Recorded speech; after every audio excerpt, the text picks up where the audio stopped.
अभी खाने में जब तक क्लास चालू हुई। हेलो प्यारे बच्चों।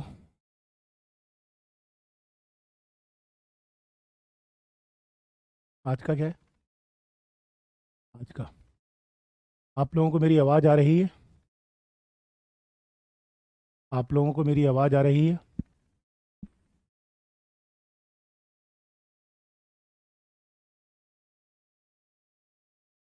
कराते हैं। आप लोगों को मेरी आवाज़ आ रही है? एक बार दिखाना।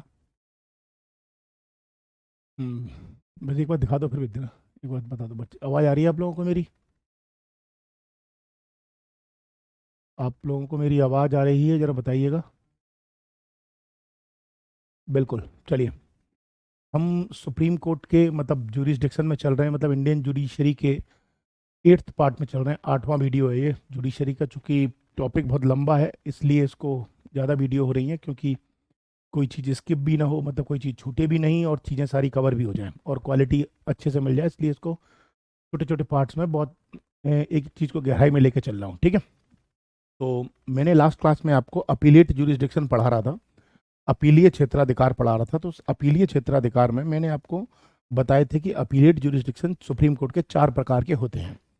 पहला होता है अपील इन कॉन्स्टिट्यूशनल मैटर, संवैधानिक मामलों में अपील। दूसरा होता है appeal in civil matter, civil मामलों में अपील। तीसरा होता है अपील इन क्रिमिनल मैटर, आपराधिक मामलों में अपील। तो सिविल मैटर और कॉन्स्टिट्यूशनल मैटर में तो मैं समझा भी चुका और लिखवा भी चुका। क्रिमिनल मैटर में मैं समझा चुका हूँ, लिखवाया नहीं है। तो पहले मैं एक बार दोबारा समझा दे रहा हूँ ताकि लिखवा भी सकूँ। ठीक है। तो जिन बच्चों ने ये क्लास मतलब इनको अपील वाला कॉन्सेप्ट समझ में ना आ रहा हो, तो क्रिमिनल मैटर में अपील कैसे जाती है वो तो मैं समझा रहा हूँ, तो समझ में आ जाएगा। सिविल और कॉन्स्टिट्यूशनल के लिए आप वीडियो नंबर 7 देख सकते हैं जुडिशरी की। ठीक है। आगे एक्चुअली जो क्रिमिनल मैटर होते हैं, आपराधिक मामले होते हैं, जैसे चोरी, डकैती, बलात्कार, हत्या इत्यादि, है ना। इन मामलों में सबसे पहले डिस्ट्रिक्ट कोर्ट सुनवाई करता है और आपको सजा देता है, मतलब जो बंदा गलत करेगा उसको सजा देता है। डिस्ट्रिक्ट कोर्ट के ऊपर अपील जो होती है वो हाई कोर्ट में जाती है, और हाई कोर्ट के ऊपर जो अपील होती है वो सुप्रीम कोर्ट में जाती है। ये बात सही है ना। मतलब मान लो, सपोज करो किसी ने हत्या कर दी या किसी ने बलात्कार की कोई घटना को अंजाम दिया, तो पहले डिस्ट्रिक्ट कोर्ट सजा देगा उसको, फिर उसके बाद वो बंदा अपील करेगा हाई कोर्ट में और हाई कोर्ट अपील करे सुनेगा, और हाई कोर्ट के बाद अपील आती है सुप्रीम कोर्ट में। तो अब हम ये देखते हैं कि सुप्रीम कोर्ट में क्रिमिनल मामलों में अपील किन कंडीशन में जाती है। तो सुप्रीम कोर्ट में क्रिमिनल मामलों में अपील पहले तो 2 कंडीशन में जाएगी। 2 कंडीशन कौन सी हैं सुनो। मान लो डिस्ट्रिक्ट कोर्ट में, समझा चुका हूँ फिर भी दोबारा समझा रहा हूँ। मान लो डिस्ट्रिक्ट कोर्ट ने किसी बंदे को रिहा कर दिया, किसी बंदे ने अपराध किया या कुछ किया और डिस्ट्रिक्ट कोर्ट ने उसको रिहा कर दिया। अब दूसरी पार्टी जो है वो उसके मामले को लेकर गई हाई कोर्ट, और हाई कोर्ट ने इस रिहा जिस बंदे को किया था उस फैसले को पलट दिया, और पलटने के बाद उसको सपोज करो फांसी दे दिया, डेथ सेंटेंस दे दिया। तो अगर डेथ सेंटेंस दे दिया तो इसमें बंदे को ये राइट मिल जाता है कि जिसको फांसी हुई है वो बंदा अपील लेके सीधे सुप्रीम कोर्ट जा सकता है, इसमें कुछ नहीं मिलेगा। मतलब इसमें कोई आपको फॉर्मेलिटीज नहीं करनी। अगर डिस्ट्रिक्ट कोर्ट के फैसले में रिहा किया गया था और हाई कोर्ट ने बंदे को फांसी की सजा सुना दी है, तो बंदा बिना कुछ सोचे समझे सीधा सुप्रीम कोर्ट में अपील कर सकता है। इसमें कोई प्रमाण पत्र या कोई फॉर्मेलिटीज की जरूरत नहीं है। पहला केस तो ये है कि जब डिस्ट्रिक्ट कोर्ट के फैसले को हाई कोर्ट पलट दे और पलट के क्या पकड़ा दे, उसको फांसी वगैरह पकड़ा दे, तो बंदा सीधे सुप्रीम कोर्ट में अपील कर सकता है। इसके लिए हाई कोर्ट से कोई प्रमाण पत्र या सर्टिफिकेट की जरूरत नहीं है। पहला केस तो ये है। दूसरा केस ये है कि सपोज करो डिस्ट्रिक्ट कोर्ट में कोई फैसला, डिस्ट्रिक्ट कोर्ट में सुनवाई हो रही थी और डिस्ट्रिक्ट कोर्ट ने अभी फैसला नहीं सुनाया। मैं कह रहा हूं फैसला नहीं सुनाया। ठीक है। और इस केस को सीधा का सीधा हाई कोर्ट ने अपने पास ले लिया। हाई कोर्ट ने डिस्ट्रिक्ट कोर्ट को ऑर्डर दे दिया कि इस केस को हमारे पास भेजो, और डिस्ट्रिक्ट कोर्ट ने जो फाइल थी वो हाई कोर्ट को पकड़ा दी, और हाई कोर्ट ने सीधे के सीधे उस बंदे को फांसी दे दी। तो व्यक्ति के पास राइट आ जाता है या अधिकार आ जाता है कि इस केस में भी व्यक्ति सीधे सुप्रीम कोर्ट में अपील कर सकता है। यानी केस हो गए 2।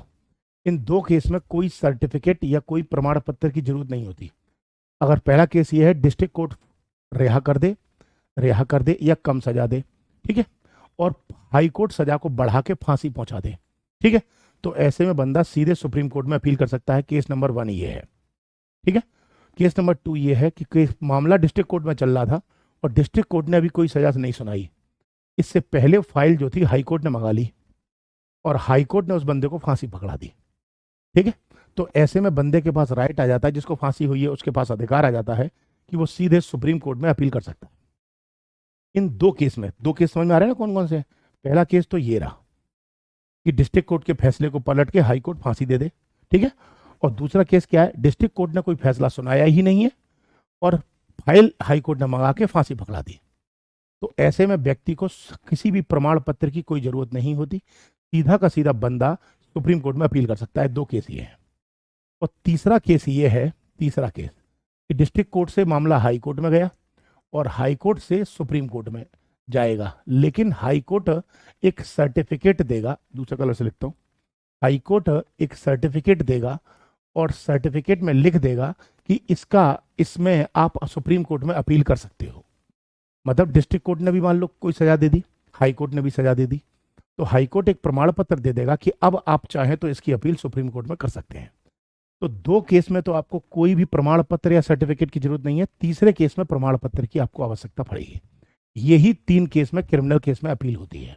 बताइए, समझ में आ गया तो मैं लिखवा दूं? समझ में आ गया तो मैं लिखवा दूं? बताइए, समझ में आ गया आप लोगों को ये तो मैं आपको लिखवा दूं? यस और नो? समझ में आ गया? चलो थोड़ी स्क्रीन नीचे कर देना। समझ में आ गया? बिल्कुल। जिस बच्चे को समझ में ना आया हो तो उसको सिविल केस नहीं समझ में आए होंगे और कॉन्स्टिट्यूशनल तो वो लास्ट क्लास में आया नहीं होगा, तो कृपया करके वो लास्ट वाली वीडियो आप एक बार जरूर देखिएगा, ठीक है। चले शुरू करें। आया, अब डालो heading appeal in criminal matters. Appeal in criminal matters, आपराधिक, अब चलो स्क्रीन नीचे कर देना। Appeal in criminal matter, appeal in criminal matters. एक बच्चा पूछ रहा है कि क्या सुप्रीम कोर्ट में फांसी के केस में जा सकते हैं? नहीं नहीं, 10 साल से ऊपर की सजा है तो जा सकते हो। वो पूछ रहा है कि कोई बंदा कि सर क्या ये सूरज कुमार की क्या डेथ सेंटेंस यानी फांसी में ही कोई बंदा सुप्रीम कोर्ट जा सकता है? नहीं, 10 साल से ऊपर की सजा है तो जा सकते हो आप लोग, ठीक है। अब लिखिएगा इसमें, लिखिएगा इसमें, the supreme Court hears appeals, the supreme Court hears appeals, the supreme Court hears appeals against the judgment of against the judgment, the Supreme Court hears appeals against the judgment, against the judgment in a criminal proceedings, in a criminal proceedings, criminal proceedings of a high court, of a high court। एक बच्चा पूछ रहा है, भारती यादव, ये पूछ रही है कि डिस्ट्रिक्ट कोर्ट से हाई कोर्ट में भी सर्टिफिकेट की जरूरत होती है। इधर सुनो मैडम, इधर सुनो। अगर किसी भी केस में डिस्ट्रिक्ट कोर्ट में फांसी दे दी किसी बंदे को, इनके जवाब दे दे रहा हूं मैं इनको, कि अगर किसी केस में डिस्ट्रिक्ट कोर्ट ने फांसी दे दी, ठीक है, तो फांसी तब तक नहीं होगी जब तक हाई कोर्ट की मोहर नहीं लगेगी। मेरी बात सुनना दोबारा। मान लो सपोज करो कानपुर के कोर्ट में मेरा केस चल रहा है, कानपुर के डिस्ट्रिक्ट कोर्ट में मेरा केस चल रहा है और कानपुर डिस्ट्रिक्ट कोर्ट ने मुझे फांसी दे दी, तो मुझे जब तक फांसी नहीं हो सकती, मुझे जब तक फांसी नहीं हो सकती, जब तक हाई कोर्ट उस पर मोहर नहीं लगाएगा। कोर्ट मोहर लगाएगा तभी होगा। तो इसलिए आपके क्वेश्चन का आंसर यहीं क्लियर हो गया, क्या कि डिस्ट्रिक्ट कोर्ट से सर्टिफिकेट की जरूरत पड़ती है। डिस्ट्रिक्ट कोर्ट से सर्टिफिकेट की जरूरत नहीं पड़ती। क्यों? क्योंकि डिस्ट्रिक्ट कोर्ट के फैसले से फांसी नहीं होती। फांसी जो होती है वो सीधे के सीधे हाई कोर्ट के मोहर से होती है। बात समझ आ गई? मैं आप कहो तो मैं आपको थोड़ा फांसी का पूरा प्रोसेस समझा देता हूँ कैसा होता है, ठीक है। अभी मैंने कुछ लिखा ही नहीं है, बस यही लाइन बोली थी। मैं फांसी का पूरा प्रोसेस समझा देता हूँ क्या होता है। एक बार पूरा दिल्ली गैंगरेप केस का समझा देता हूँ, आपको समझ में आ जाएगा, आपको समझ आएगा। देखो, दिल्ली गैंगरेप केस में डिस्ट्रिक्ट कोर्ट ने वो जो 6 मुजरिम थे, उन 6 में एक ने तो आत्महत्या कर ली, तो उसको तो साइड में रख दो। एक बेचारा उसमें नाबालिग था, उसको भी साइड में रख दो, ठीक है। तो उन 4 बचे, तो चारों को डिस्ट्रिक्ट कोर्ट ने फांसी सुनाई, ठीक है। अब वो मामला पहुंचा हाई कोर्ट, दिल्ली के हाई कोर्ट। दिल्ली के हाई कोर्ट ने मोहर लगा दी फांसी की, दिल्ली के हाई कोर्ट ने भी फांसी दे दी, यानी अब फांसी तय हो गई, फांसी मिलेगी ही मिलेगी, ठीक है। अब जो वो 4 बंदे थे उनके पास मौका है कि अब हाई कोर्ट ने सर्टिफिकेट दिया था कि अब मौका है कि आप चाहो तो सुप्रीम कोर्ट चले जाओ। तो वो चारों सुप्रीम कोर्ट चले गए। बात समझ में आ गई? और सुप्रीम कोर्ट ने भी फांसी तय कर दी। ठीक है। अब फांसी वाले केस में तुम्हारे पास एक विकल्प और है कि तुम चाहो तो राष्ट्रपति से माफी की गुहार लगा लो। तो उन्होंने राष्ट्रपति से माफी की गुहार लगाई, राष्ट्रपति ने माफ करने से मना कर दिया। ठीक है, राष्ट्रपति ने माफी से मना कर दिया। बात समझ में आ गई नहीं आई? अब जब ये लंबी प्रक्रिया पूरी हो गई, मतलब सुप्रीम कोर्ट ने भी फांसी दे दी, राष्ट्रपति ने भी फांसी दे दी, और क्या नाम है, हाई कोर्ट भी फांसी दे चुका है। अब एंड में आता है फांसी देने की बारी। तो एंड में जब फांसी देने की बारी आती है तो सुप्रीम कोर्ट लिख के देता है कि इनको फांसी मुकर्रर की जाती है, मतलब फांसी दी जाती है। अब जो डिस्ट्रिक्ट कोर्ट होता है, डिस्ट्रिक्ट कोर्ट एंड में जिसने सबसे पहले सुनाई थी, वो क्या करता है, फांसी की सजा की तारीख तय करता है कि तारीख मान लो 4 होगी, मान लो एक एग्जांपल 20, वैसे 20 मार्च थी उनकी। डिस्ट्रिक्ट कोर्ट फांसी की तारीख तय करता है कि 20 मार्च को सुबह 5 बजे होगी। ये जो फांसी की तारीख होती है इसे कहते हैं डेथ वारंट। इसे कहते हैं डेथ वारंट, मतलब मृत्यु का वारंट होता है ये। तो जब डिस्ट्रिक्ट कोर्ट ने जब डेथ वारंट इश्यू कर दिया, अब इसका मतलब ये हो गया प्रशासन की जिम्मेदारी हो गई, आपको फांसी देनी पड़ेगी। अब आपके पास कोई मौका नहीं है। वो एक अलग बात है, क्योंकि भैया इंडिया है तो इंडिया में डेमोक्रेसी है, तो डेमोक्रेसी में फंडामेंटल राइट है, और फंडामेंटल राइट में हर व्यक्ति को अधिकार है कि वो अपील कर सकता है। तो आप तुम चाहो तो ज़्यादा दोबारा राष्ट्रपति से अपील कर लो कि सर गलती हो गई, जो राष्ट्रपति माफ कर दें, चांस उसके होते नहीं है, बहुत कम केस होते हैं। बात समझ में आ गई नहीं आई आपको? मतलब डिस्ट्रिक्ट कोर्ट फांसी देगा तो डिस्ट्रिक्ट कोर्ट की फांसी देने से फांसी नहीं हो जाएगी। डिस्ट्रिक्ट कोर्ट की फांसी के बाद तब फांसी होगी जब हाई कोर्ट फाइनल जजमेंट दे देगा। अब आप हाई कोर्ट के ऊपर सुप्रीम कोर्ट जाना चाहते हो तो मर्जी है आपकी, जाना चाहते हो तो चले जाओ, फांसी के केस में चले जाओगे आप। डिस्ट्रिक्ट कोर्ट और हाई कोर्ट आपको क्या कहते हैं, सर्टिफिकेट भी दे देता है कि आप जा सकते हो, क्योंकि फांसी के केस में हाई कोर्ट, हमेशा ध्यान रखना, फांसी के केस में हमेशा सर्टिफिकेट मिलेगा ही मिलेगा। क्यों मिलेगा? क्योंकि किसी बंदे की जान जा रही है यार, किसी बंदे के अनुच्छेद 21 फंडामेंटल राइट है ना, तो किसी बंदे के फंडामेंटल राइट का आर्टिकल 21 वायलेट हो रहा है। तो अनुच्छेद 21 क्या कहता है? जीने का अधिकार। तो मुझे जीने का अधिकार है, तो ऐसे में किसी बंदे की जान जा रही है तो बंदा सुप्रीम कोर्ट में अपील कर सकता है कि जज साहब मेरे फंडामेंटल राइट को मत छीनो। ठीक है, ठीक है, समझ में आ गया? बात नहीं आई आपको? क्लियर हो गया नहीं हुआ? अब इसमें एक लड़का पूछ रहा है, कौन है लड़का है लड़की है पता नहीं, त्रिदेव सूर्यमणि, अब पता नहीं लड़का है लड़की, आई डोंट नो, जो भी है, मुझे क्या मतलब कॉन्सेप्ट से मतलब है। अब ये कह रहा है कि सर शबनम की फांसी तो राज्यपाल ने रोक दी थी। नहीं नहीं नहीं, तुमको शबनम की फांसी के बारे में पता नहीं है, फिर इसका मतलब इसलिए तुम बोल रही हो ये कि शबनम की फांसी राज्यपाल ने रोक दी थी, ऐसा नहीं है। इन्होंने केस को समझा ही नहीं है पूरा। अब चूंकि टॉपिक छिड़ जाएगा इसलिए मुझे यहाँ पे मैं एक हिंट दे देता हूँ आपको। एक्चुअली था क्या, पश्चिमी उत्तर प्रदेश में एक लड़की थी, पश्चिमी उत्तर प्रदेश में एक लड़की थी, उसने अपने प्रेमी के साथ मिलकर, नाम मैं नहीं लूंगा क्योंकि नाम वैसे तो नाम बोल दिया, लेकिन ये काल्पनिक नाम होता है, हमेशा याद रखना, रियल नाम नहीं होता। तो उस लड़की ने अपने प्रेमी के साथ मिलकर अपने पूरे परिवार में 7-8 लोगों को मार दिया था। प्रेमी के साथ मिलकर 7-8 लोगों को मार दिया था। ठीक है। अब उसमें हुआ क्या था कि वो लड़की जो थी वो क्या कहते हैं, नाबालिग, नाबालिग नहीं थी, लड़की तो बालिग थी, लेकिन लड़की की शादी नहीं हुई थी। और पूरे परिवार में शबनम थी, और शबनम के परिवार में जितने भी लोग थे, मम्मी पापा चाचा ताऊ चाचा जो भी XYZ, 7-8 लोग थे शबनम में, शबनम के घर में। तो हुआ क्या था कि शबनम के केस में शबनम के घर में सब मर गए, सब मर गए, सबकी हत्या हो गई, शबनम अकेली बच गई। और उस वक्त नई नई गवर्नमेंट बनी थी मायावती की, मतलब उत्तर प्रदेश में CM थी मायावती उस वक्त। तो जब अखबारों में ये सुर्खियों में आया कि पूरे परिवार को ही मार दिया गया, केवल एक लड़की बची है, तो मायावती खुद मिलने पहुंची उस लड़की से, और लड़की को सांत्वना भी दी कि तुम टेंशन मत लो, अपराधियों को हम पकड़ेंगे। तो चूंकि मुख्यमंत्री का लड़की के ऊपर सपोर्ट है, मतलब सपोर्ट इन द सेंस, मतलब वो दिलासा दे रही है कि आप टेंशन मत लो, अपराधी को पकड़ेंगे। और फिर क्या हुआ कि चूंकि SP और DM, SSP और DM को आदेश जारी कर दिए गए कि बिल्कुल क्रिमिनल को पकड़ा जाए। तो अब क्रिमिनल पकड़ में तो आनी है, लड़की से पूछा तो लड़की कह रही थी लूटपाट के सिलसिले में आए थे, वो लूटपाट के ले गए और मेरे घर में सबको मार गए। तो लड़की से पूछा तुम्हें क्यों छोड़ दिया, तो उसने कहा कि मैं उस वक्त वॉशरूम में नहा रही थी, XYZ जो भी है। अब क्या हुआ, पुलिस के मामले में इस पुलिस को समझ में ही नहीं आ रहा था क्या करे। क्यों? क्योंकि मुद्दा यहां पर यह फंस रहा है कि एक तो मायावती ने हाथ रख दिया, मुख्यमंत्री ने लड़की को गले लगाया है, तो पुलिस कुछ गलत कदम भी नहीं उठा सकती है। तो ऐसे में प्रॉब्लम यहां पर यह आई कि पुलिस ने उस लड़की का मेडिकल चेकअप कराया। बात गौर से सुनना, मेडिकल चेकअप क्यों कराया? मेडिकल चेकअप इसलिए कराया कि लड़की को कुछ हो ना जाए, पता पड़े अटैक वटैक ना पड़ जाए, कहीं बीमार ना पड़ जाए। भैया घर में 7-8 लोगों की मृत्यु हो गई है। तो जब उसका मेडिकल चेकअप कराया तो पुलिस के तोते उड़ गए। होते क्यों रहे? क्योंकि मेडिकल चेकअप में लड़की प्रेग्नेंट निकली, मतलब गर्भवती निकली, मतलब लड़की के पेट में बच्चा था। अब पुलिस का दिमाग खुला, पुलिस ने कहा जिस लड़की की शादी नहीं हुई वो लड़की प्रेग्नेंट कैसे है? समझ में आ रही बात नहीं आ रही?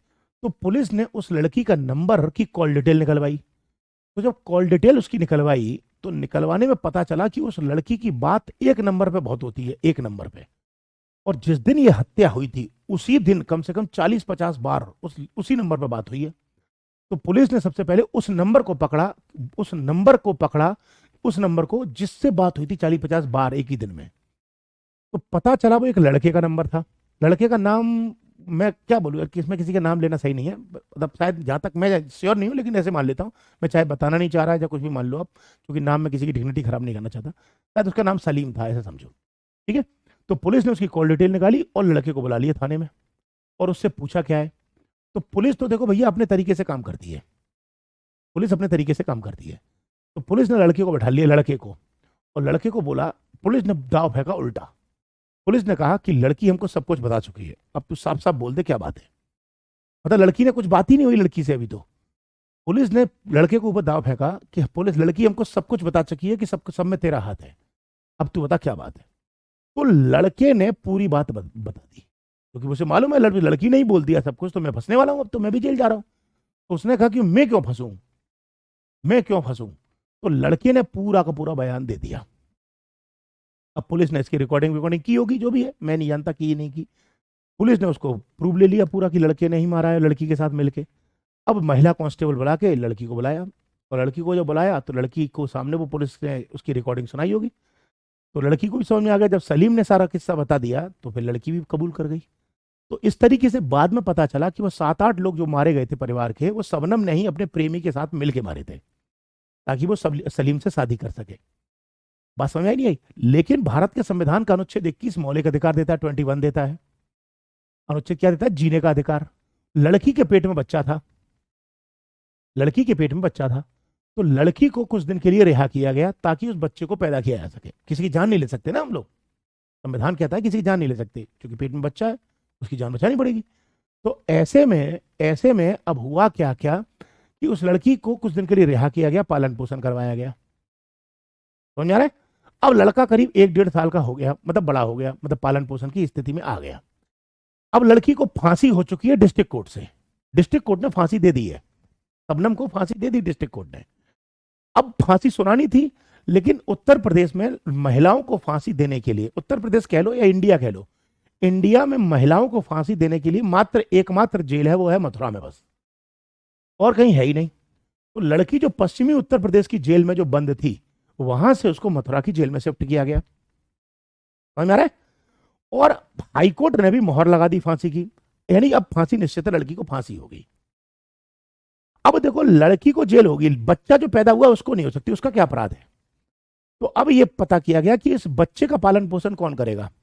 तो उस लड़की का ही शायद कोई बचपन का स्कूल का कोई फ्रेंड रहा होगा, कोई XYZ, उसने ये कहा कि इस बच्चे को मैं पालूंगा, उसने कहा इस बच्चे को मैं पालूंगा। तो बच्चे को दे दिया गया उसकी कस्टडी में, मतलब उसके मित्र की कस्टडी, लड़की का कोई पुराना मित्र रहा होगा, दोस्त यार, भाई भाई, मुझे मैं नहीं पता क्या था कौन है, उसकी कस्टडी में दे दिया गया। तो बच्चा जो था उसके सुपुर्द हो गया और लड़की को हो गई फांसी। अभी फांसी नहीं हुई, हाईकोर्ट ने भी फांसी लगा दी और सुप्रीम कोर्ट में मामला गया, सुप्रीम कोर्ट ने भी फांसी दे दी। अब लड़की ने गुहार लगाई राष्ट्रपति से कि मुझे माफ कर दो, मैं आगे से ऐसा नहीं करूंगी। ठीक है, तो राष्ट्रपति के पास मर्सी पिटीशन लगाई। मर्सी पिटीशन को कहते हैं दया याचिका। जब मैं राष्ट्रपति नाम का टॉपिक पढ़ाऊंगा तो बताऊंगा राष्ट्रपति के पास मर्सी पिटीशन कितने टाइप की जाती है। ठीक है, ठीक है, यहां तक समझ आ गया नहीं है? तो अब वो जो राष्ट्रपति के पास, ऐसे समझो, ऐसे समझो, ये पन्ना है लड़की की, वो माफीनामा, माफी मांग रही है वो। राष्ट्रपति ने ये पेपर के ऊपर, इस पेपर के ऊपर पेपर वेट लगा दिया, मतलब एक प्रकार की रोक लगा दी है, मतलब फांसी नहीं रुकी है, लेकिन राष्ट्रपति का पेपर वेट रखा है पेपर के ऊपर। ठीक है, जिस दिन राष्ट्रपति ये पेपर वेट हटा देंगे, इसका मतलब राष्ट्रपति ने माफीनामा कबूल नहीं किया, और उसी दिन ये क्लियर हो जाएगा, लड़की को फांसी होगी। यानी कि ये लड़की तब तक बची, अभी फांसी नहीं हुई, तब तक बची है जब तक राष्ट्रपति का ये पेपर वेट इस पर रखा है। जिस दिन राष्ट्रपति ने ये हटा दिया, उस दिन लड़की का खेल खत्म हो जाएगा। और उस दिन डिस्ट्रिक्ट कोर्ट फांसी का वारंट जारी कर देगा, डेथ वारंट इश्यू कर देगा, और डेथ वारंट इश्यू करते ही खेल खत्म। समझ में आ गई पूरी कहानी? नहीं आई? मैंने दोनों केसों से कंपेयर करा दिया ताकि आपको समझ में आ जाए। ठीक है, चले आगे, चले आगे। अब लिख लो, अब इतना तो समझ में आ गया होगा, अब लिख लो आगे। चलो स्क्रीन नीचे कर देना। अरे सलीम को क्या हुआ? वो जेल में है, वो उसे सलीम की पड़ी है। सलीम का क्या हुआ? जेल में है वो। ठीक है, उसको भी सजा हुई है, वो भी जेल में है अभी। आगे हिंदी में लिखिएगा। The supreme Court hears appeals against the judgment in a criminal proceeding of a High Court. सर्वोच्च न्यायालय किसी आपराधिक मामले में, सर्वोच्च न्यायालय एक आपराधिक मामले में अब ये देखो यार, तुमने, मैंने अच्छा तुम्हें कहानी सुनाई, तुम अब अजीब अजीब क्वेश्चन पूछने लग गए। अब एक पूछ रहा है राहुल यादव कि सर ये बताओ, सर ये बताओ कि क्या कहते हैं फांसी सुबह ही क्यों दी जाती है? अरे यार, अब इसका टॉपिक से क्या लेना देना है, लेकिन जवाब तो मैं दे दूंगा। इसका जवाब ये है, इसका जवाब ये है, सुबह सुबह सब लोग सो रहे होते हैं, शांति होती है, ताकि सुबह अगर किसी को फांसी दी जाएगी ताकि दिन का काम आसानी से सुचारू रूप से किया जा सके, किसी को डिस्टर्ब ना हो, इसलिए सुबह सुबह दी जाती है। दिन में देंगे सोचो तो जेल में बहुत सारे काम होते हैं, सब अस्त व्यस्त हो जाएगा, इसलिए सिस्टम को मेंटेन करने के लिए ऐसा किया जाता है। ठीक है, ठीक है। एक बच्चा कह रहा है सर क्वालिटी नहीं मिल रही है। क्वालिटी तो यार तुम एप्लीकेशन पे अपने हिसाब से वो मैनेज कर लो ना, स्पीड को 720 चाहिए, 240 चाहिए, क्या चाहिए, वो इस हिसाब से अपने हिसाब से मेंटेन कर लो। अब जैसे मन कर रहे हो वैसे कर लो, मैं इसमें क्या कर सकता हूँ? आपके पास डाटा अगर भरपूर मात्रा में है, 2-2 किलो 4-4 किलो है, तो आप बहुत बढ़िया स्पीड में देखो। और अगर आपको लगता है आपके पास डाटा कम है, तो आप उसको कम स्पीड में देख लो, आपकी मर्जी है यार, इसमें मैं क्या कर सकता हूँ? ये तो आपका व्यक्तिगत मुद्दा है। सर्वोच्च न्यायालय किसी आपराधिक मामले में उच्च न्यायालय के फैसले के विरुद्ध, उच्च न्यायालय के फैसले के विरुद्ध अपील की सुनवाई करता है, अपील की सुनवाई करता है, comma, if the high court, if the high court, the high court, यदि उच्च न्यायालय, इफ द हाई कोर्ट, यदि उच्च न्यायालय, बस अब 3 पॉइंट लिखने हैं। कितने पॉइंट है? 3। यदि उच्च न्यायालय, 3 पॉइंट लिखने। अब लिखो पहला पॉइंट, बस यही तो छोड़ देना, इफ द हाई कोर्ट, बस यदि उच्च न्यायालय। अब पहला पॉइंट लिखो, पहला, has an appeal, has an appeal, an appeal reversed, reversed, reversed an order of, an order of, an order of acquittal, EQUITAL, acquittal, acquittal, EQUITAL, of an accused person, of an accused person, and sentence him to death, and sentence him to death। यदि उच्च, पहला point है, यदि उच्च न्यायालय किसी व्यक्ति के फैसले, किसी व्यक्ति के फैसले को पलट दे, फैसले को पलट दे और उसे फांसी की सजा सुना दे, और उसे फांसी की सजा सुना दे, की सजा सुना दे।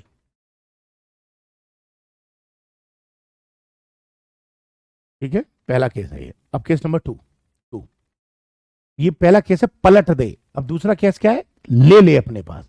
ठीक है, आजा। दूसरा, has taken before, has taken before itself any case, itself any case, itself any case from any district court, from any district court,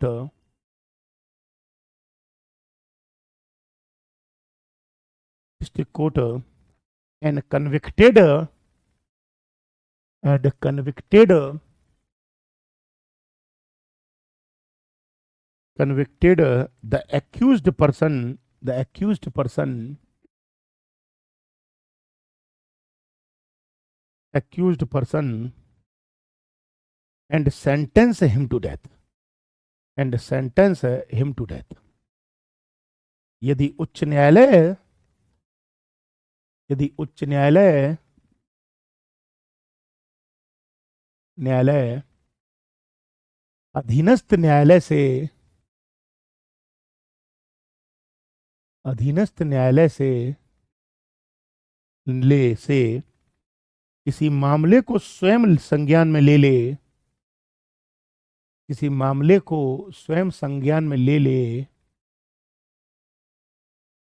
ले और उस पर फांसी की सजा सुना दे।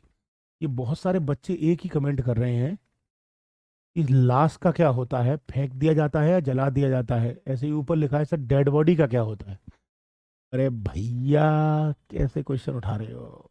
सुनो, दिल्ली हर एक फांसी के केस में जिस व्यक्ति को फांसी दी जाती है, पहले फांसी की मतलब डेड बॉडी को पहले तो आधे घंटे के लिए लटका रहने दिया जाता है।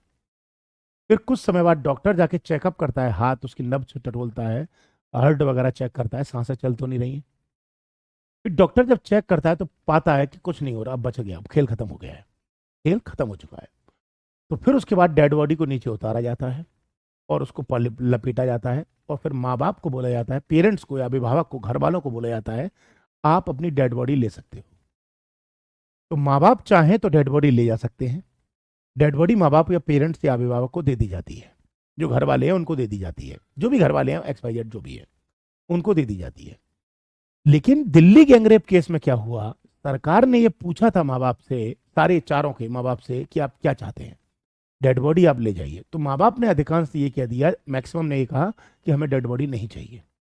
तो उसके बाद दिल्ली जो तिहाड़ जेल है, अब जो भी प्रशासन है उसके द्वारा वो डेड बॉडी जो है वो नगर निगम को सौंप दी जाती है और नगर निगम उसका अंतिम संस्कार करता है। आई होप आपको क्लियर हो गया होगा। बट हाँ, डेड बॉडी पर पहला अधिकार पेरेंट्स का या उनका होता है जो उसके मतलब परिवारीजन है। इसलिए हाँ, इसलिए ये जो क्वेश्चन है आपको मैं समझता हूँ समझ में आ गया होगा आपको। ठीक है, ठीक है, यहां तक चले आगे।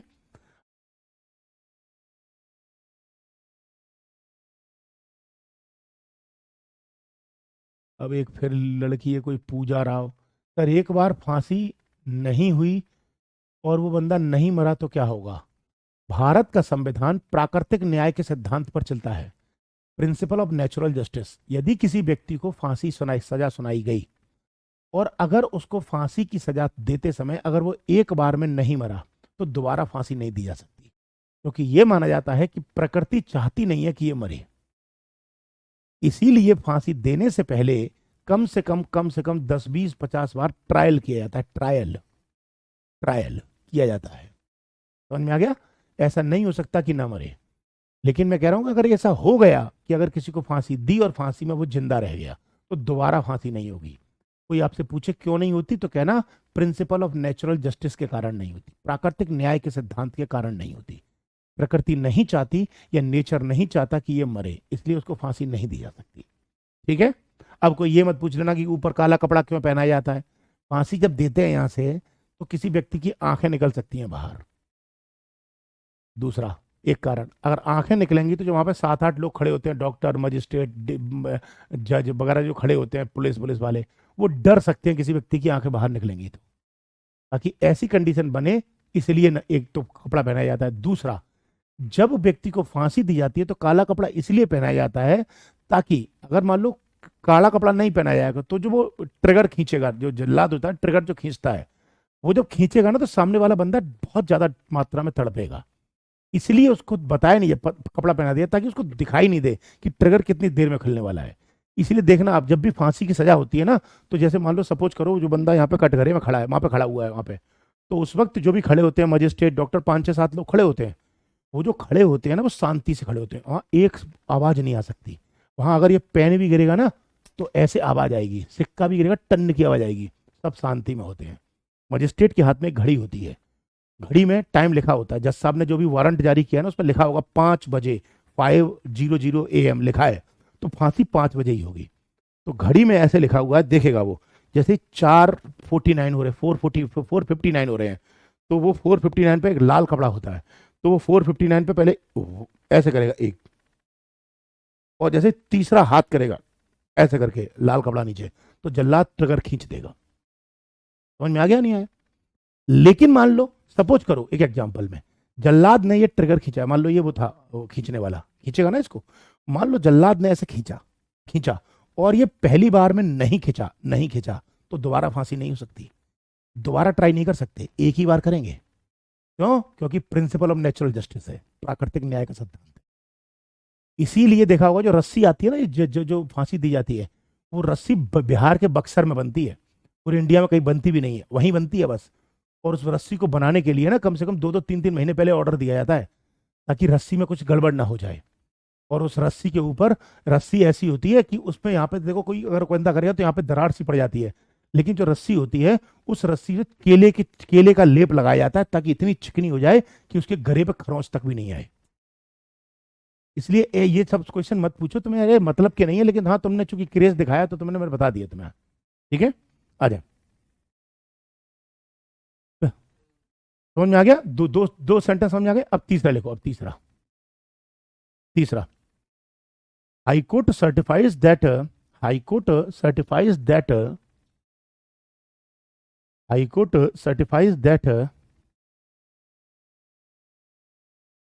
The case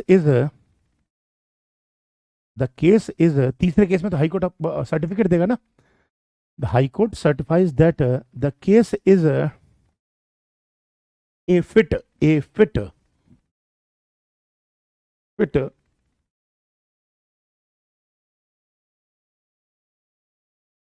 for appeal to the Supreme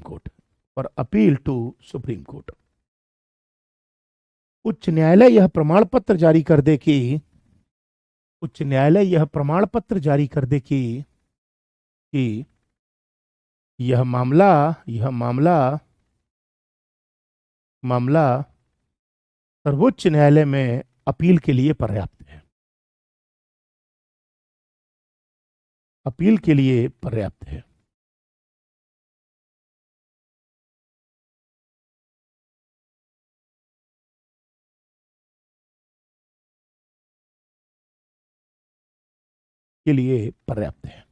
ठीक है, ये 3 केस में, क्रिमिनल केस में अपील जाती है।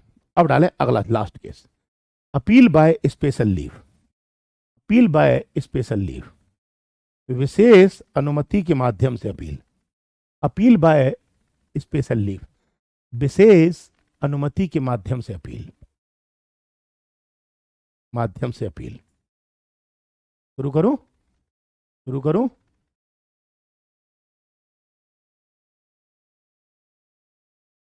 चलें आगे। अब सुनो, ये स्पेशल लीव क्या है वो जरा सुन लो। देखो, भारत में चाहे कोई भी कोर्ट हो, चाहे कोई भी ट्रिब्यूनल हो, ट्रिब्यूनल का मतलब होता है, अधिकरण भी कहते हैं हिंदी में ट्रिब्यूनल को, और हिंदी में न्यायाधिकरण भी कहते हैं, और ट्रिब्यूनल या कोई भी कोर्ट अगर किसी मामले में कोई सुनवाई कर रहा है, जिसमें एक एग्जांपल देता हूं, एक एग्जांपल है जैसे ग्रीन ट्रिब्यूनल को हिंदी में कहते हैं हरित प्राधिकरण। ठीक है, अगर कोई ग्रीन ट्रिब्यूनल है और उसने किसी फैक्ट्री के ऊपर जुर्माना लगाया कि तुम्हारी फैक्ट्री से बहुत ज्यादा मात्रा में धुआं निकल रहा है, और इसकी वजह से समाज में या सिस्टम में या एनवायरनमेंट में पॉल्यूशन बढ़ रहा है, और आपको पॉल्यूशन बढ़ाने का दोषी पाया जाता है, और इसीलिए आप पर 50 करोड़ का मुआवजा लगाया जाता है, 50 करोड़ का जुर्माना लगाया जाता है। और हरित प्राधिकरण ने, ग्रीन ट्रिब्यूनल ने किसी फैक्ट्री या किसी भी निकाय के ऊपर जुर्माना लगा दिया। ठीक है, तो अब उसने ये बोला कि 50 करोड़ रुपए जो है वो तुमको 4 महीने में जमा करने हैं, 4 मंथ में जमा करने हैं, और अगर 4 महीने में जमा कर दोगे तो ठीक है, नहीं जमा करोगे तो तुम्हारी फैक्ट्री सीज कर दी जाएगी। अब ऐसे में उस फैक्ट्री का जो भी मालिक है या जो भी है, उसके पास मौका है कि वो स्पेशल लीव लेके, स्पेशल लीव का मतलब होता है विशेष अनुमति लेके सुप्रीम कोर्ट में अपील कर सकता है। मतलब इसके लिए पहले उसे सुप्रीम कोर्ट से परमिशन लेनी पड़ेगी कि जज साहब ऐसे ऐसे बात है, मेरे ऊपर ऐसे ऐसे किसी ट्रिब्यूनल ने पर्टिकुलर 50,000 का जुर्माना लगा दिया है और मैं समझता हूं कि ये मेरे साथ अन्याय हो रहा है, इसलिए जज साहब प्लीज मेरे मामले को देख लो। तो सुप्रीम कोर्ट में पहले पहले स्पेशल लीव लेनी पड़ेगी, विशेष अनुमति। अब अगर सुप्रीम कोर्ट ने विशेष अनुमति मान लो दे दी, मैं कह रहा हूं मान लो परमिशन दे दी, तो सुप्रीम कोर्ट आपकी अपील सुनेगा, पूरी बात सुनेगा आपकी। लेकिन ये स्पेशल लीव में सुप्रीम कोर्ट के विशेषाधिकार है, विशेषाधिकार है कि सुप्रीम कोर्ट सुने तो सुने और चाहे तो मना कर दे। वो ये भी कह सकता है हटो यहां से, बाहर में जाओ। यानी कि पहले जो 3 केस बताए उसमें सुप्रीम कोर्ट को सुनना पड़ेगा क्योंकि संविधान में लिखा है, लेकिन स्पेशल लीव में सुप्रीम कोर्ट की विशेषाधिकार होता है। सुप्रीम कोर्ट के पास डिस्क्रिशनरी पावर होती है, यानी विवेकाधीन शक्ति होती है। सुप्रीम कोर्ट की मर्जी है, चाहे तो केस को सुने और चाहे तो केस को ना सुने। इसलिए ध्यान रखना, अपील 4 तरीके से जाएगी। पहले 3 में तो सुप्रीम कोर्ट को सुननी पड़ेगी क्योंकि इंसान की जान बान भी जा सकती है, मर भी सकता है, ठीक है। और कॉन्स्टिट्यूशनल मैटर में तो सुननी पड़ेगी क्योंकि संविधान की रक्षा करने की जिम्मेदारी सुप्रीम कोर्ट की है, ठीक है। लेकिन चौथे वाले केस में सुप्रीम कोर्ट की विशेषाधिकार है, सुप्रीम कोर्ट चाहे सुने चाहे तो ना सुने। क्लियर हो गया? क्लियर हो गया? ये पढ़ना क्या लिखा है, एक अमन सिंह का, अमन सिंह का पढ़ना। उसको एक अंतिम इच्छा पूछा जाता है, अगर वो बोले कि हमें नहीं मनना तो फांसी होगी या नहीं। वाह, बहुत बढ़िया। ये बंदा है, अमन सिंह जी हैं, ये भारत के एक बहुत बड़े महापुरुष हैं। मतलब मैं ये कहूँगा बहुत महापुरुष हैं। ये कह रहे हैं कि फांसी के एंड में अंतिम इच्छा पूछी जाती है फांसी के टाइम पे कि सब बताओ आखिरी इच्छा क्या है, और अगर हम ये कह दें कि हमें नहीं मनना तो फांसी रुक जाएगी क्या? अरे बाबू, ये नहीं होता। अंतिम इच्छा पे पूछी जाती है, बात सही है, लेकिन अंतिम इच्छा वो पूरी की जाती है जो जो आपको चाहिए, जो आपको मतलब आखिरी रूप में चाहिए। कि अब आप जा रहे हो, बताओ क्या चाहते हो? गीता पढ़ना चाहते हो, कुरान पढ़ना चाहते हो, खाने में क्या खाना चाहते हो, पिज्जा खाना चाहते हो, क्या खाना चाहते हो, माँ बाप से मिलना चाहते हो, पत्नी से मिलना चाहते हो, बच्चों से मिलना चाहते हो, आखिरी इच्छा ये पूरी की जाती है। अब ये थोड़ी है क्या करना चाहते हो, तो तुम कहोगे नहीं साहब एक दिन के लिए राष्ट्रपति बना दो साहब मेरे को, है तो राष्ट्रपति बना के तुम अपने ही खुद क्या कहते हैं दया याचिका पे साइन कर लोगे कि मुझे माफ किया जाता है। यार अंतिम इच्छा समझ में आ रही है कैसे पूछी जाएगी? मुझे हंसी आ रही है तो यहाँ पर। चलो लिख लो तुम, है ना, लिख लो भैया, अब लिख लो तुम, ज्यादा मतलब नहीं तो पता पड़े तुम यहाँ फांसी की बात पे आ जाओ। आयो, द सुप्रीम कोर्ट, इसमें लिखना अपील बाय स्पेशल लीव, विशेष अनुमति के माध्यम से अपील लिखिएगा। The supreme Court is authorised, the supreme Court is authorised to grant in its discretion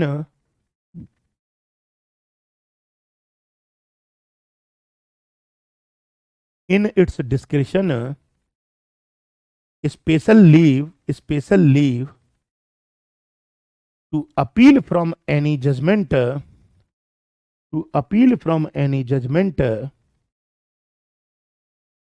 in any matter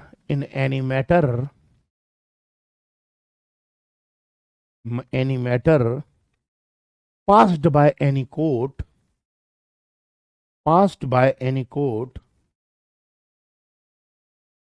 or any tribunal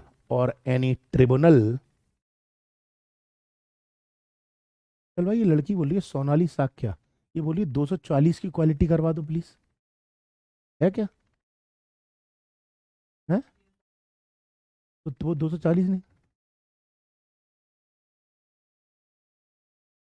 madam जी, जब रिकॉर्डेड क्लास हो जाती है तो उसमें आती है 240 की स्पीड। तो 240 लाइव में इससे कम क्वालिटी नहीं करवा सकते, नहीं तो ये बिलर आ जाएगा, फिर आपको कहां से करा दूं लाइव में कम? लाइव में तो 3 ही क्वालिटी होंगी, हाई मीडियम और लो, यही तो है बस। तो इससे नीचे नहीं करा सकते मैडम, बिलर आएगा फिर आपका। हाँ, रिकॉर्ड हो जाएगी, रिकॉर्ड होने के बाद आप दोबारा उसको कम स्पीड में करके देख सकते हो।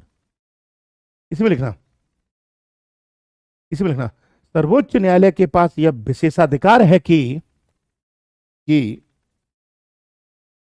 वह किसी प्राधिकरण वह किसी प्राधिकरण अथवा न्यायालय के किसी मामले में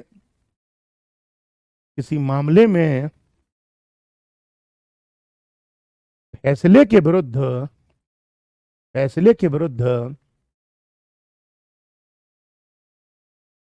विशेष अनुमति के द्वारा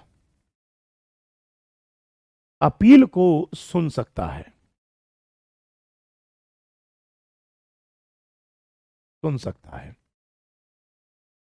ठीक है, अब ध्यान रखना, इसमें कोई भी मामला सुना जा सकता है, लेकिन बस दो छोड़ के ब्रैकेट में लिखें, except military tribunal and court martial. सैन्य प्राधिकरण और कोर्ट मार्शल के मामलों को छोड़कर,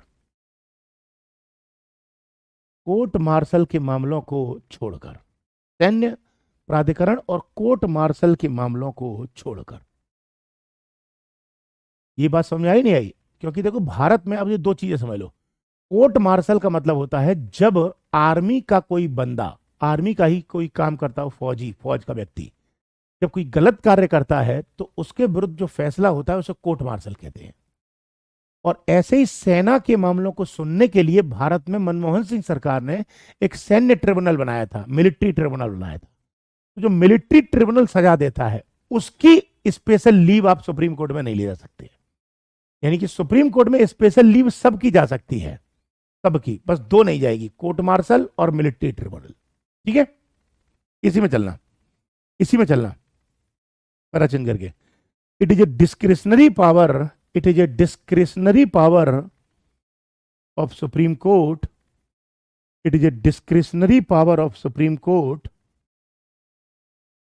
यह सर्वोच्च न्यायालय की विवेकाधीन शक्ति है।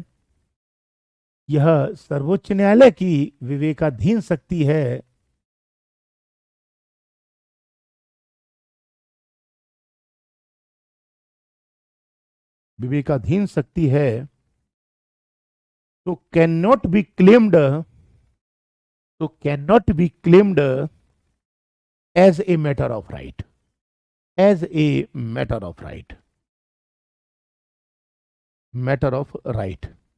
इसलिए कोई भी व्यक्ति इस संबंध में अपने अधिकार का दावा नहीं कर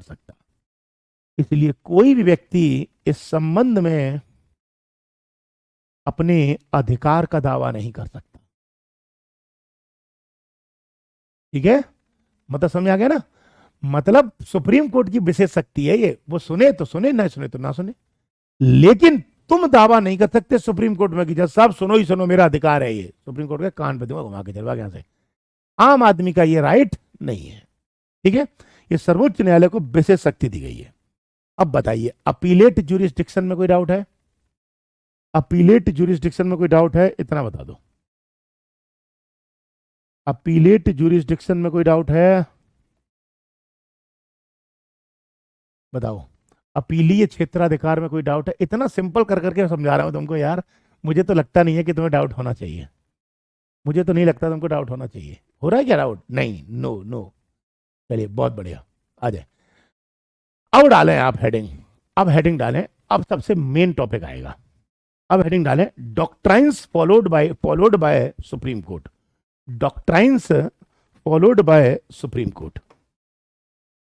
हिंदी में डालें, doctrines followed by supreme court. ठीक है, डॉक्ट्राइन्स का मतलब होता है सिद्धांत। हिंदी में बोलेंगे, सर्वोच्च न्यायालय द्वारा पालन किए जाने वाले सिद्धांत ये लिखा है। ठीक है, द्वारा पालन किए जाने वाले सिद्धांत। समझ में आ गया? Doctrines followed by supreme court. चले शुरू करें। चलें शुरू करें, ठीक है, आ जाए। अब इसको समझते हैं। ये टॉपिक बड़ा ही, ध्यान रखना फिर बोल रहा हूं, ये जो टॉपिक है बहुत ही ज्यादा टेढ़ा है। और कृपया करके इस साल 2024 में जितने बच्चे पेपर देने जा रहे हैं उनके लिए, और 2025 में जितने पेपर देने जाएंगे उन सबके लिए सबसे ज्यादा इंपॉर्टेंट है। अब आप कहोगे क्यों? 2 साल बहुत इंपॉर्टेंट रहेगा ये वाला डॉक्टर साइंस वाला। क्यों? क्योंकि इस भारत सरकार ने 3 नए कानून लॉन्च कर दिए हैं। 3 नए कानून। पहले चलती थी IPC, IPC Indian evidence act, भारतीय साक्ष्य अधिनियम, आईपीसी भारतीय दंड संहिता, और सीआरपीसी क्रिमिनल प्रोसीजर कोड। इनकी जगह सरकार नए कानून ले आई है। और ये नए कानून जो हैं 1 जुलाई 2024 से लागू हो रहे हैं भारत में। 1 जुलाई 2024 से डेडलाइन आ गई है, ये लागू हो जाएंगे इंडिया में। और जैसे ही ये लागू होंगे तो भारत में ये सारे कानून खत्म हो जाएंगे। पहले तो सबसे पहला क्वेश्चन तो तुम्हारा यहीं पे उठ गया कि सरकार ने 1 जुलाई 2024 को ही इसकी तारीख क्यों मुकर्रर की है। ये सरकार 1 जुलाई 2024 को ही क्यों शुरू कर रही है? सरकार जून में क्यों नहीं कर सकती, अगस्त में क्यों नहीं कर सकती, सितंबर में क्यों नहीं कर सकती, अभी मार्च में क्यों नहीं कर रही? 1 अप्रैल से कर देती, फाइनेंशियल ईयर शुरू हो रहा था तो 1 जनवरी से कर देती, 1 जुलाई से क्यों शुरू कर रही है? इसका सीधा सिंपल सा जवाब दे रहा हूं, सीधा सिंपल। एक्चुअली मई जून में भारत में कोर्ट की छुट्टी होती है। मई जून में सुप्रीम कोर्ट छुट्टी पे चला जाता है, हाई कोर्ट छुट्टी पे चला। चुनाव को लेकर नहीं है ये बच्चे, कहां से आ गए बीच में? चुनाव बुनाव का चक्कर नहीं है। कोई अमन सिंह करके है बोल रहा है चुनाव को लेकर है। नहीं नहीं नहीं, इसका चुनाव से कोई लेना। जो एक कानून होते हैं जो न्याय से संबंधित होते हैं उनका पॉलिटिक्स से कोई लेना देना नहीं है। इधर सुनो, मई जून में सुप्रीम कोर्ट और हाई कोर्ट और अधिक सारे डिस्ट्रिक्ट कोर्ट छुट्टी पे होते हैं। न्यायपालिका 2 महीने अवकाश पर रहती है। ये 1 जुलाई को इसलिए शुरू करने जा रहे हैं ताकि मई और जून में सुप्रीम कोर्ट, हाई कोर्ट और डिस्ट्रिक्ट कोर्ट छुट्टी पर रहेंगे।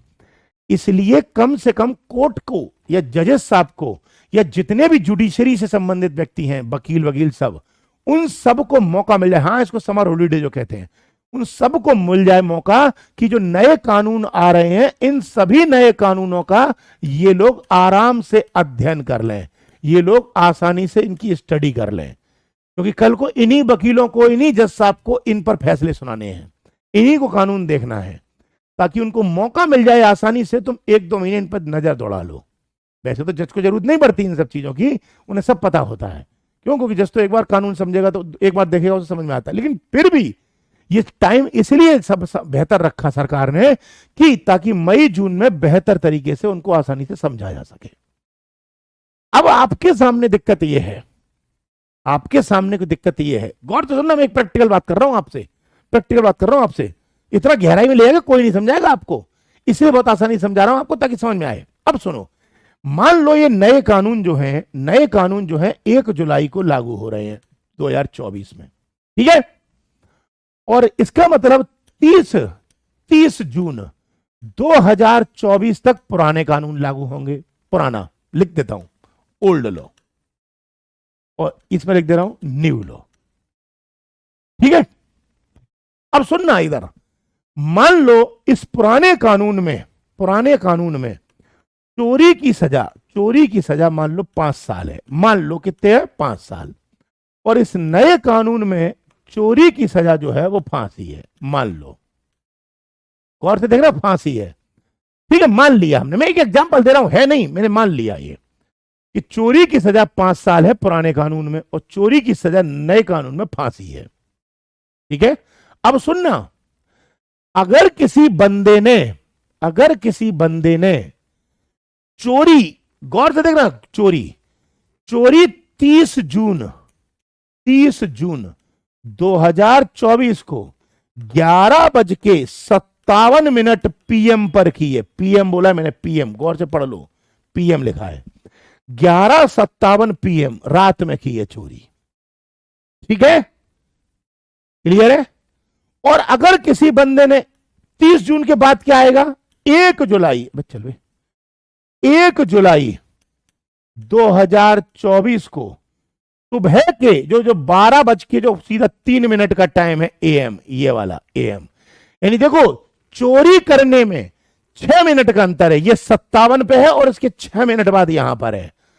तो अगर दो आदमी है, दोनों ने चोरी करी है, किसी ने 6 मिनट पहले करी है और किसी ने 6 मिनट बाद करी है, तो जिसने 6 मिनट पहले करी है उसको सजा होगी 5 साल, लेकिन जिसने 6 मिनट बाद की है उसको सजा होगी फांसी।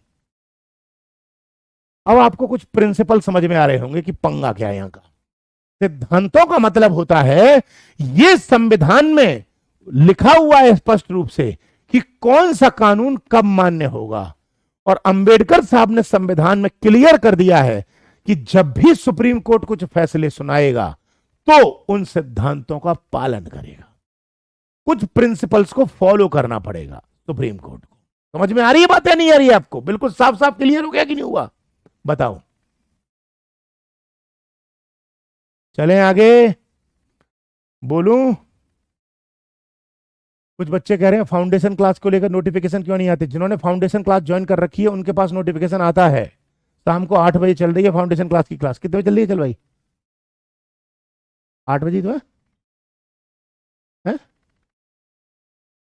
फाउंडेशन की कब चल रही है? अच्छा, वो तो फाउंडेशन की तो सॉरी, फाउंडेशन वाली क्लास जो है वो आज तो मेरी है, क्योंकि बताया था ना। और स्क्रीन नीचे कर दो। फाउंडेशन वाली क्लास जो है वो अल्टरनेटिव चल रही है। जिस दिन फाउंडेशन वाले बैच की क्लास हो रही है उस दिन मेरी पॉलिटी की नहीं है, जिस दिन पॉलिटी की हो रही है उस दिन फाउंडेशन की नहीं है, ताकि आपके सारे टॉपिक जल्दी से कवर हों। समझ गया मैं, वो मेरे दिमाग से उतर गया था। फाउंडेशन वाली जो क्लास है वो मेरे साथ पॉलिटी के साथ अल्टरनेटिव है, अल्टरनेट में चल रही है। मतलब एक दिन पॉलिटी, एक दिन फाउंडेशन, एक दिन पॉलिटी, एक दिन फाउंडेशन, ताकि बच्चों पर लोड ना पड़े। और इस मार्च के महीने में मैं पॉलिटी खत्म करने की कोशिश कर रहा हूँ, फिर फाउंडेशन रेगुलर चलेगी फिर। ठीक है, जैसे बजट की क्लास मैंने खत्म कर दी है तो मैं गवर्नेंस शुरू करूंगा उसकी जगह पे। तो वो अल्टरनेट चल रही है, लेकिन अभी अल्टरनेट है। जैसे पॉलिटी खत्म हो जाएगी तो रेगुलर कर देंगे इसको। चले आगे। अब पहले इतना लिख लेते हैं, आ जाए, लिखिएगा। The supreme Court is the ultimate interpreter. The supreme Court is the ultimate interpreter, ultimate interpreter of constitution. सर्वोच्च न्यायालय संविधान का अंतिम व्याख्या करता है। सर्वोच्च न्यायालय संविधान का अंतिम व्याख्या करता है।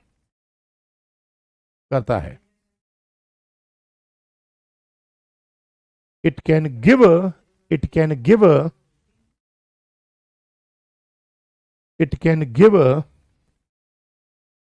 Final version of the provision of the constitution, final version of the provision of the constitution. और यह संविधान के प्रावधानों का अंतिम रूप से विस्तार करता है। मतलब जो सुप्रीम कोर्ट कहेगा वो फाइनल हो जाएगा।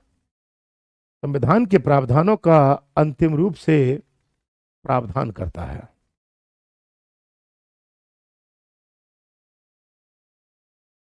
while interpreting, उसके लिए नहीं है ये जो तुम सोच रहे हो। जो हाँ चाहो तो कर लो, नहीं रहने दो, छोड़ो। while interpreting the constitution, और संविधान की व्याख्या करते समय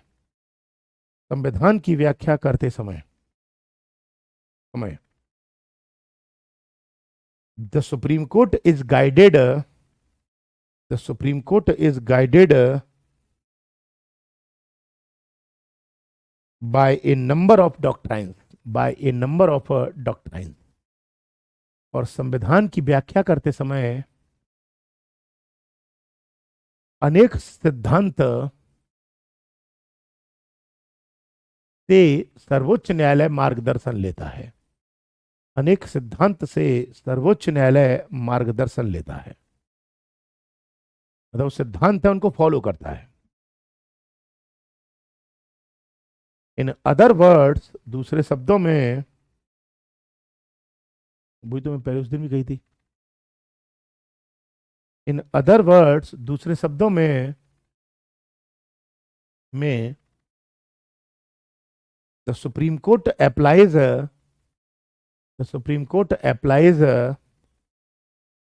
वेरियस डॉक्ट्राइन्स,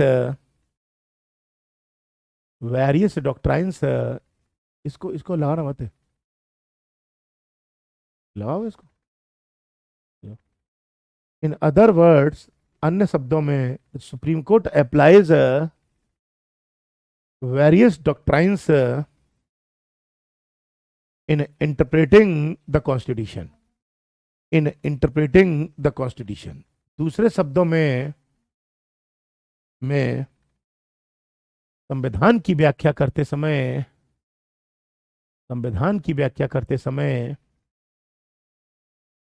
सर्वोच्च न्यायालय अनेक सिद्धांतों को अपनाता है।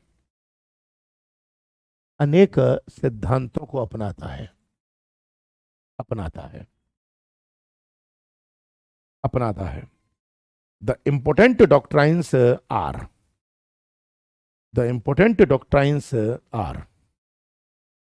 महत्वपूर्ण सिद्धांत इस प्रकार हैं। पहले मैं सिद्धांतों के नाम लिखवा रहा हूं, फिर मैं एक एक करके इनको समझाऊंगा। पहला मैं नाम सारे लिख दे रहा हूं, और हाँ, वैसे तो नाम इनके हिंदी इंग्लिश में ही है, क्योंकि सुप्रीम कोर्ट इंग्लिश में इसकी इंटरप्रिटेशन करता है, लेकिन फिर भी मैं इनको हिंदी में ट्रांसलेट कर दूंगा, आप निश्चिंत रहें। पहला, डॉक्ट्राइन ऑफ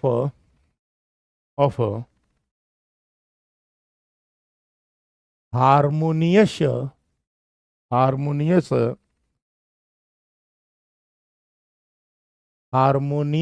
कंस्ट्रक्शन, ठीक है। दूसरा हार्मोनियस कंस्ट्रक्शंस। दूसरा, मैं हिंदी बोल दूंगा, अभी पहले इंग्लिश में लिख देता हूं। Doctrine of liberal interpretation. तीसरा doctrine of prospective over ruling. अगला, चौथा, doctrine of prospective over ruling. अगला, पांचवा, डॉक्ट्राइन ऑफ एक्लिप्स एंड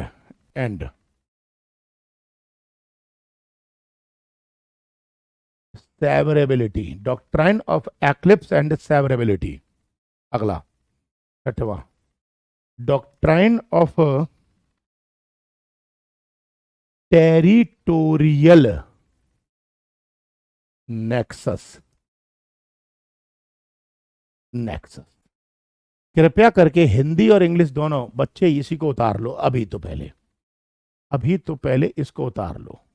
सामने साफ साफ मैंने स्पेलिंग लिख दी है। चल भाई, दिखाई दे रहा है, साफ साफ स्पेलिंग लिखी है, इसको उतार लो। ये 6 सिद्धांत हैं। अब चूंकि अभी मैं इस क्लास को इतनी टाइम ले रहा हूं, तो आज मैंने ये पूरा इतना करा दिया है, आप इसको उतार लो।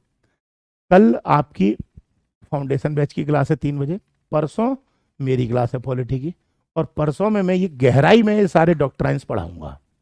अब आप एक काम करना, छोटा सा काम करना मेरी तरफ से। आपके बहुत सारे मित्र, आपके बहुत सारे दोस्त, भाई बंधु बड़ी से बड़ी कोचिंगों में पढ़ते होंगे, जहां लाखों रुपए फीस ली जाती होगी, ठीक है, और वहां पर उन्होंने पॉलिटी भी पढ़ी होगी। एक काम करना, आप थोड़ा सा, पूरे इंडिया का चैलेंज कर रहा हूं, आप थोड़ा सा जिन जगहों पर पढ़ते हैं उनके नोट्स पूछना उनसे, और उनसे ये पूछना अपने नोट्स में इन डॉक्ट्राइन्स को जरा दिखा देना, और उनके नोट्स में सुप्रीम कोर्ट के डॉक्ट्राइन्स एक बार पढ़ के आना। जाओ, तुम पहले तो पढ़ के तो दूर आ पाओगे, तुम पहले उनके नोट्स में ये डॉक्ट्राइन्स चेक ही कर लो जाओ कि होते भी हैं, ठीक है। मैं तुमको ये याद भी करा दूंगा, लिखवा भी दूंगा, समझाने की तो खैर वो मेरे हाथ में है, वो तो मेरी छोड़ दो तुम। समझ में आ गया? इनको उतार लो। परसों वाली क्लास में सारे के सारों को पहले हिंदी और इंग्लिश में समझाऊंगा, फिर इनको मैं तुम्हें लिखवाऊंगा। आई होप आपको समझ में आ गया होगा। क्लियर है? परसों मिलते हैं सेम टाइम पर। कल आपकी फाउंडेशन बैच की और मैपिंग की क्लास होगी सेम 3 बजे। आज आप सभी लोग लाइव में जरूर आइएगा, क्योंकि आज लाइव में फर्स्ट विनर को 10,000, दूसरे को 5,000, सॉरी, दूसरे को 5,000 और तीसरे को 2,000 रुपए का इनाम दिया जाएगा। क्वेश्चन जो होगा भारत के प्रधानमंत्रियों से संबंधित होगा, जवाहरलाल नेहरू से लेके आज तक के प्रधानमंत्रियों से संबंधित। मिलेंगे परसों और आज लाइव क्विज में। Thank you.